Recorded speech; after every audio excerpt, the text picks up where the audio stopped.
What's going on, everybody? This is Cthonias, and I'm here to give you an update on some of the new items that are in the game currently, and some of the things that they covered in today's Twitch stream. So let's get right into it. Alright, so once you've logged into the game, you can see that they've done some environmental effects, some of this cool purple stuff, and that spider that just ran across the screen. If you do not want this, just go to settings and shut off the themes, and then you'll be back to normal in your nice, lovely day view.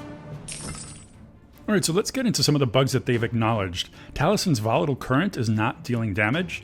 Golgug's blood pyre is not causing troops to fatally explode. Zelonia's transfusion spell is not appearing to redistribute health. Isabeau's spell, Coup de Grace, doesn't grant +1 mana, and Yugumo's Gale Cut does not have its visual effect. So they said that they are going to be trying to resolve this by early next week. Now, there was a hotfix that they applied early today that was supposed to fix Yugumo's first spell. Apparently, people were overpowering bases by just using the first spell and destroying a base without effort. Apparently, this has been fixed, but if it has not and you are using it, it is considered an exploit, so please be careful. So starting next week, possibly the weekend of October 29th or 30th, there are going to be some village decorations that you're going to be able to start adding using your gems. There's also going to be an event where they're going to be introducing Lupita as an ancient, and I'll be covering that here in a second. And it also looked like they covered some event-specific decoration items. There were some things that they showed, like pumpkins, where they didn't appear in the example that they showed us, so I'm going to only assume that it's going to be an event-driven reward. They also went into some of the Primus changes that are going to be happening, some game updates, and the upcoming Ancient Trials. And for those of you that are waiting for Arena Season and some of the other new Ancients like Marionette and Anir, it looks like it might not be next weekend, but possibly the weekend after, or some other time in the near future. Alright, so let's click on Treasure here, and we'll take a closer look at some of these decorative items. Birch trees, other trees, hanging trees, pine trees, and all this other cool stuff. Let's go ahead and try this pine clump. Now, once you place it, you can move it around, so you don't have to worry about having it permanently placed like some of the original trees are. And I don't know if you caught that, but once you click on it, it looks like you can sell this for gold if you don't want it anymore. Quite beautiful.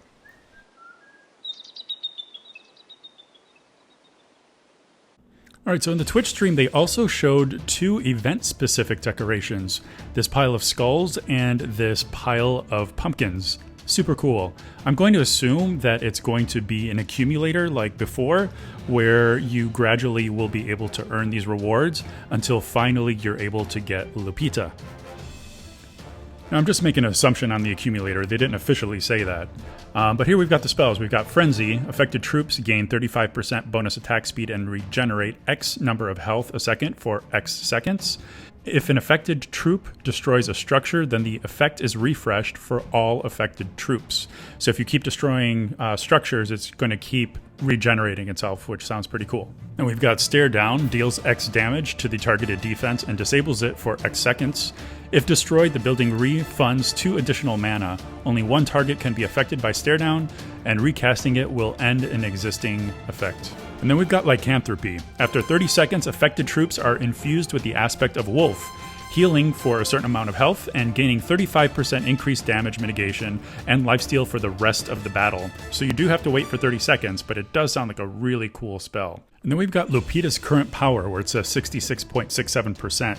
I'm not exactly sure what that means, but there was a suggestion that there is going to be something thematically either day or night, and that her powers are going to be boosted to those blue figures, to those blue amounts during nighttime. I'm just in love with the creative team over there. They come up with some really cool ideas for their ancients. Okay, so I'm just going to let this play out a little bit just so you can see what some of the spell effects look like.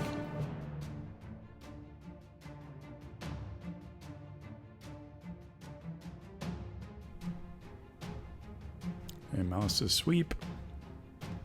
I'm just going to use Lycanthropy right away.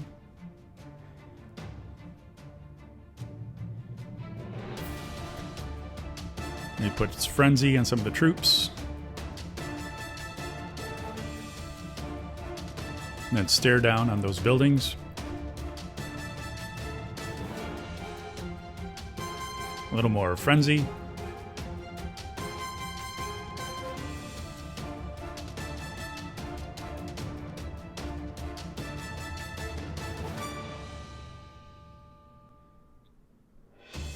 And then some more lycanthropy. Awesome. They also talked about rebalancing Zalonia a little bit to improve her slightly, not to the power that she was before, but they're going to be adding an additional second of transfusion to every level. So you can see here at level 1 it's 3.29 seconds, so that would be 4.29. And then here at level 12, instead of 3.75 it would be 4.75, so that kind of stuff for every level. And they also said that it might have already been applied or it's coming soon, but there is a 30% buff to hit points for Wardens. So currently with my level 6 Wardens, I have 132 health, so we'll see when the update comes next week if it goes up or if it's already been applied. Then we've got what everybody's been talking about lately, the Ancient Trials. You can see here we've got Trial of the Dragon and Neophyte Path. So if you gain enough Mastery Stars on specific Ancients, that's when you're going to be able to level specific Ancients up. Now you only get one of these items, like this Forbidden Grimoire, in order to apply to one of your selected Ancients. And you can see as you progress along this, I guess you can say accumulator again, you earn certain rewards like these diamonds here. And once you get to 100%, I'm assuming that that's when you'll be able to use your Forbidden Grimoire on one of your Ancients. And then you've got Trial of the Dragon as well. You can see gain 5 Mastery Stars with all dragons. Wow, that's going to be pretty tough. But then again, I'm assuming once you get up to 100%, you'll get to use one of these Ancient Dragon Hearts against one of your dragons to level them up to Legendary. Very, very cool item. I know that they're going to be giving up more of these Ancient Hearts or Forbidden Grimoires in future events, but it is going to be one at a time, so it's not going to be like a mad dash to level up everything up to Legendary, so it's going to be a very special item. And as I mentioned, they covered some Primus update changes and Arena Season, which I covered in my last Twitch recap, so I'm not going to go into too much detail here. So be sure to watch that one if you want to learn a little bit more about that. But I will be keeping you up to date as I get more information, and I'll be posting more videos soon. And for those of you that watched the Malice Sneak Peek Part 2, it was a few videos ago, I did reach the goal of 100 likes, so thanks so much everybody. So I will be giving away RK Loot to 4 lucky winners on that particular comments page. Take care guys, see you in the next video.